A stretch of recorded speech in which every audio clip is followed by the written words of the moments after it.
Welcome back to the show, everybody. Check out these headlines here. Bank of England Systemic Payment Systems. Yeah, and how about this one? Ripple sole premium partner for 126 central banks in the U.S. Treasury this year. We got that and so much more. Somebody wrote that beautiful intro.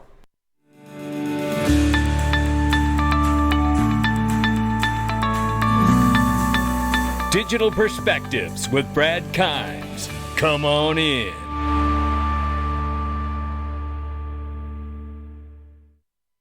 Welcome back to the show, everybody. You can follow us on Twitter and YouTube for exclusive content. Right now, $1.33 trillion market cap for crypto. It's up 2.2%. Good afternoon. 30,300 plus for Bitcoin, 2,100 plus for Ethereum. Tether market cap is 81.2 billion plus. What?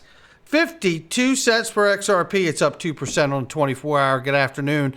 Ladies and gentlemen, link to you can invest in the greatest brick and mortar companies that are really building and putting the technology we're all so excited about to work.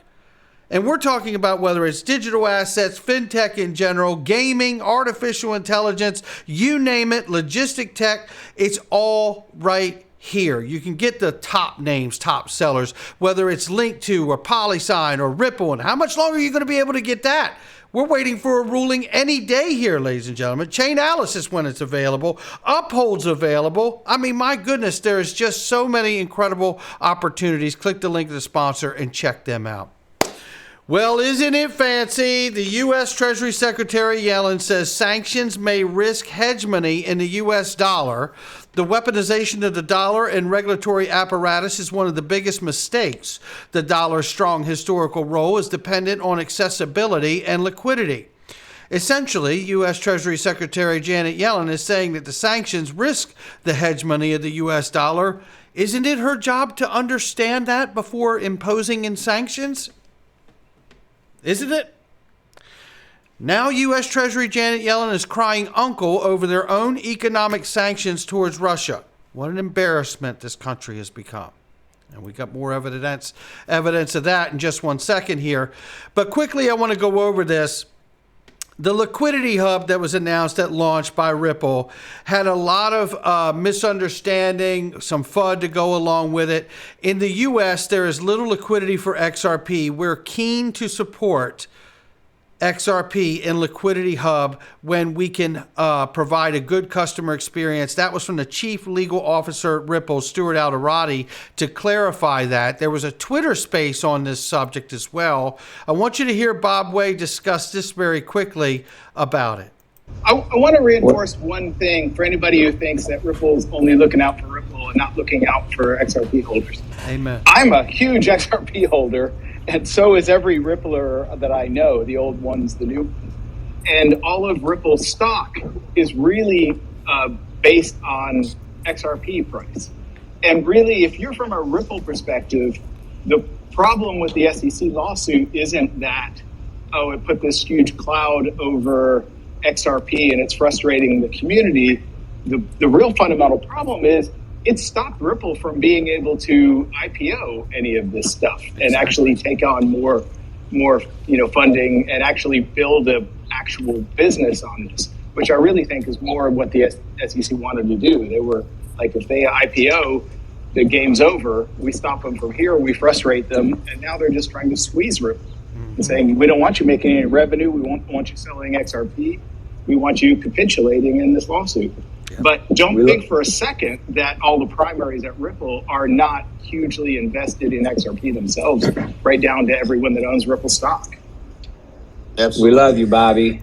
We do love some Bob Way, no doubt about it. And he lays it down. And look at I've said this, to plenty of people, and I'm going to say it again. Ripple's building things that work for the world. And where applicable, you could use the asset XRP. And it's obvious. You're not going to build something so it doesn't benefit you, the company. Obviously, interoperability is what's going to give the best demand, right? Where everybody can clearly see, oh, well, I could use XRP if I wanted. I could use this. I could use that. I could use CBDC, stablecoin, you name it. That's what they understand. But a lot of people have jumped the gun on that. XRP, make no mistake about it, is the greatest asset that Ripple has on their books. That's why I kind of giggle when people talk about burning the escrow and stuff. I'm like, why the hell would they ever do that? That's ridiculous, right? Doesn't make any sense. So, again, I appreciate Bob Way laying that down here. Ripple's not trying to do anything to harm the ecosystem, retail, institutional, or otherwise. They're trying to walk cautiously as they wait for a ruling, in this case in the United States. That's how I see it. And, you can't blame them for walking cautiously, because this is the kind of stuff that's going on even outside of crypto here. This from J.W. Verrett. It's a clip from the interview with Elon Musk talking about just how much the three-letter agencies in government are inside of your privacy. And it is absolutely terrifying to me to understand this. Take a listen. You can see what it is, and you can see what they've been doing, and you can see who's been working there. You were shocked to find out that various intel agencies were affecting its operations. And he's talking about Twitter. And just very quickly here, remember, while this is going on, mainstream media news is painting a narrative that Elon is the one who's about to carry some kind of narrative on Twitter. Well, that narrative that Elon's interested in carrying is freedom of speech.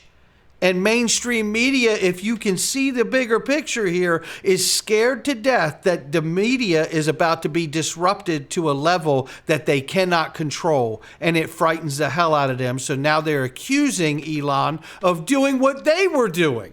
That comes directly from a book called Rules of Radicals by Saul Alinsky. The degree to which various government agencies had effectively had full access to everything that was going on Twitter blew my mind. I was not aware of that. Would that include people's DMs? Yes. Yes, because the DMs are not encrypted. So one of the things that we're about to release is the ability to encrypt your DMs. That's pretty heavy duty, though, because a lot of well-known people, reporters talking to their sources, government officials, the richest people in the world, they're DMing each other. And the assumption, obviously, it was incorrect, but was that that's private, but that was being read by various governments? Yeah, that seems to be, yes. It's scary. Yes, it is. So, like I said, we're moving to have the DMs be optionally encrypted. I mean, there's like a lot of DM conversations which are, just chatting with friends. It's not important. Of course. That's hopefully coming out later this month, but no later than next month, is the ability to toggle encryption on or off. So if you are in a conversation you think is sensitive, you can just toggle encryption on, and then no one at Twitter can see what you're talking about. They could put a gun to my head, and I couldn't tell. I couldn't. That's sort of the gun to the head test. If somebody puts a gun to my head, and can I still not see your DMs? That's the acid test. Yes. And that's how it should be if you want your... Have you had complaints from various governments about doing this? I haven't had direct complaints to me. I've had sort of like some indirect complaints. I think people are a little concerned about complaining to me directly in case I tweet about it.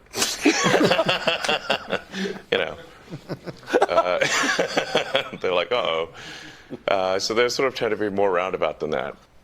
I mean, if I got something that was unconstitutional from the U.S. government, I would say, my reply would be to send them a copy of the, First Amendment, and just say, like, what part of this are we getting wrong? You have a lot of government contracts. What part of this are we getting wrong? Please tell me. I mean, it's a pretty. No, I'm just saying, but you're kind of exposed in your other businesses. So this is just in case our viewers aren't following this. This is not. You're not just like a journalist taking a stand on behalf of the First Amendment. You're a guy with big government contracts, giving the finger to the government. Do you think... And I love that, because what he's doing is saying, hey, I might have these government contracts, but it doesn't give you the right to just treat the Constitution like toilet paper. And that's the problem. And we have to be very careful when it comes to money. And we see from Chairman McHenry here, and this is a different clip that I played from this morning, and you need to hear this. He pledges to start legislating a regulatory framework for crypto, starting with stablecoin legislation coming up in committee tomorrow. This is very important that we get this right. So our digital money, albeit a CBDC or a stable coin, isn't treated the way Twitter has been treated the last handful of years. Take a listen here. You talked about crypto. You talked about worry or anxiety, I think, that you have that crypto and that industry is moving overseas. How concerned are you, though, about some of the things that are happening overseas, which is to say that one of the reasons I think that this industry has not been regulated in the U.S. is there's a lot of folks who still don't feel comfortable that the industry unto itself can be, quote unquote, controlled or regulated, and that's why it hasn't happened. Well, it's still going to happen, just like the internet happens, just like free speech happens. People find a way globally to take their actions. What I'm going to provide, because the regulators have failed, is legislation out of the House, and that legislation will provide a distinction between what is a commodity and a security in the digital realm and digital asset ecosystem, and we'll have a regulated stablecoin at the federal level. What I'm trying to get here is participation by the regulators to actually come to the table and negotiate. And they've had a willful act, and especially Gary Gensler's had a willful act to just go out and send Wells notices rather than actually provide any clarity so we can have this innovation here in the United States and the economic growth that can come as a result of that innovation being here in the United States. And there you have it. Look, it is so key that we get this right, that we don't allow government to screw this up, and they can do it too. And regardless of his good intentions, it isn't him alone that's going to do it. So we got to make sure we stay on top of this. Meanwhile, Bank of England to provide guidance on tokenized bank deposits. Things are moving quickly right here. Bank of England, as a reminder, is a Ripple customer. And then there's this. Bank of England has confirmed at the Financial Global Summit in London that the first application for a digital pound would be wholesale, even as the U.S. Federal Reserve plans to launch its FedNow system in July of this year. Understanding that, I'm reminded of this, see if you are as well. It says UK Financial Stability Deputy Governor John Cunliffe confirms that implementation of a new digital pound for interbank transfers. Anybody remember the World Economic Forum 2017 document that cited XRP and a couple others as interbank transfers, wholesale CBDC? I tell you, things are really taking shape. And we also see Bank of Israel have released a document that outlines the conditions that will enable support for a decision to issue a digital shekel as well. Now, the big news here that I'm talking about and want to get to today before we wrap is this. Ripple becomes a premium partner at London's Digital Monetary Institute event, but just you wait. Annual Global Digital Monetary Institute, DMI, symposium being held in London discussed the particular theoretical aspects of digital currencies, such as CBDCs, and the future of financial markets. Are you ready for this? The event, which was attended by 126 central banks, the United States Treasury Department, and experts from the digital finance sector, have named Ripple. 126 central banks, the U.S. Treasury Department, and experts from the digital finance sector has named Ripple as the sole premium partner for this year's symposium.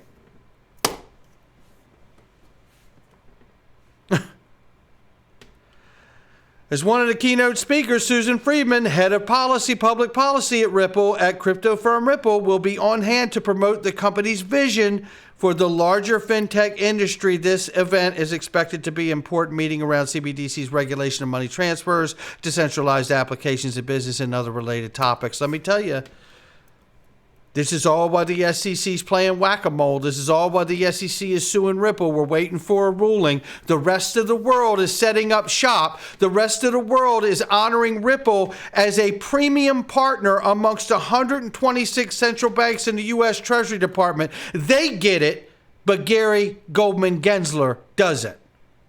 Not financial advice from me or anyone else. It's just my digital perspectives. I'll catch all of you on the next one.